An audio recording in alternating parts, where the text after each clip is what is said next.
Hi guys, Holly here.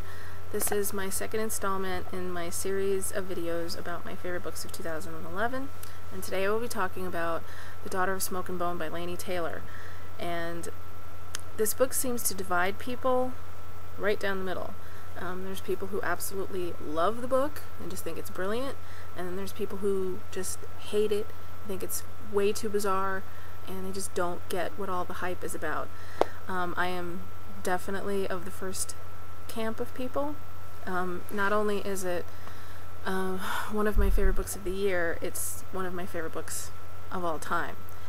And it is a completely unique reading experience, and I think one thing that just about everybody can agree on, whether you like it or hate it, is that this book is unlike anything else you've ever read.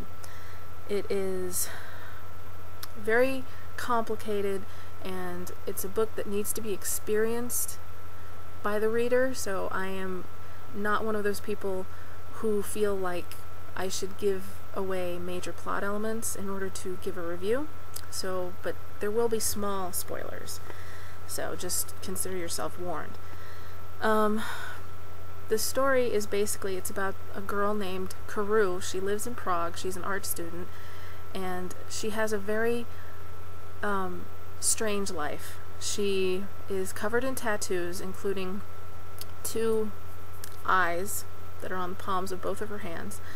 She has blue hair that actually grows out of her head that way, and she tends to disappear every once in a while on running these errands for her surrogate father, who runs a shop.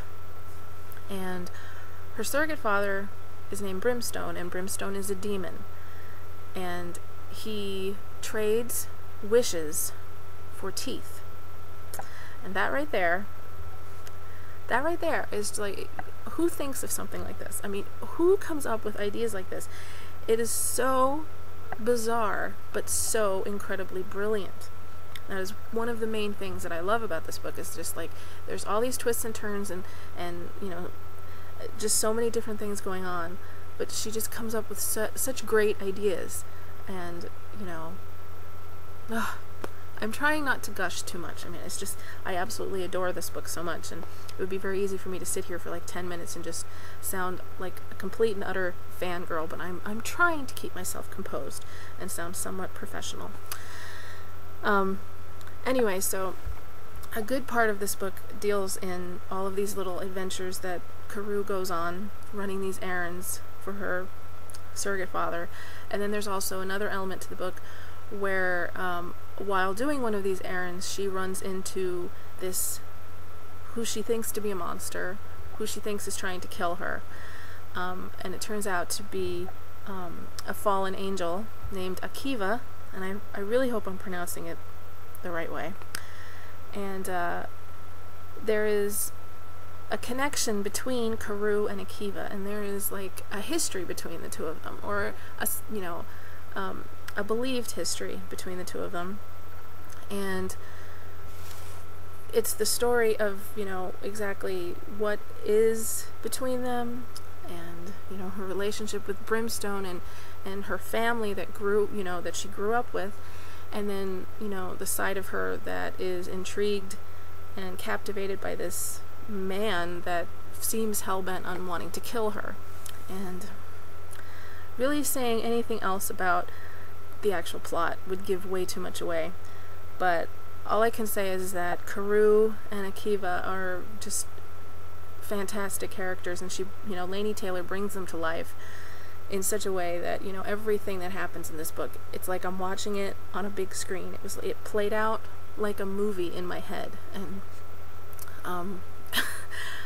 if you know me, you know that I tend to complain about authors who do, you know, who over-describe things, you know, who take far too long in setting up a scene. And Laini Taylor does not do that. She just describes it perfectly. She describes it in a way that you have the image in your head, and it's locked there, and it's vivid, and it's brilliant, and it's beautiful, and her words are just like poetry, and that sounds sappy and cheesy and whatever, but that's what I was thinking in my head. And the worst part about the book, in my opinion, is the fact that it's going to be a series. This is going to be a series of books, but there's no word as of yet as to when the second book is going to be released, and that's very, very frustrating.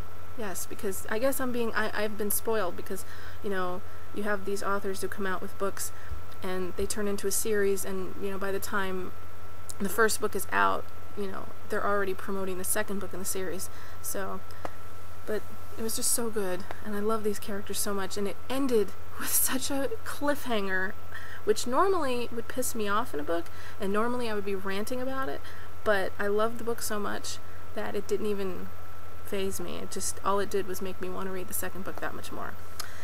So, if you're looking for something a little bit different, and you're willing to open yourself to, you know, kind of a fantastical kind of plot, then please, please, please, please, please check out The Daughter of Smoke and Bone by Laini Taylor, because it is an absolutely brilliant book, and I really don't think you'd be disappointed.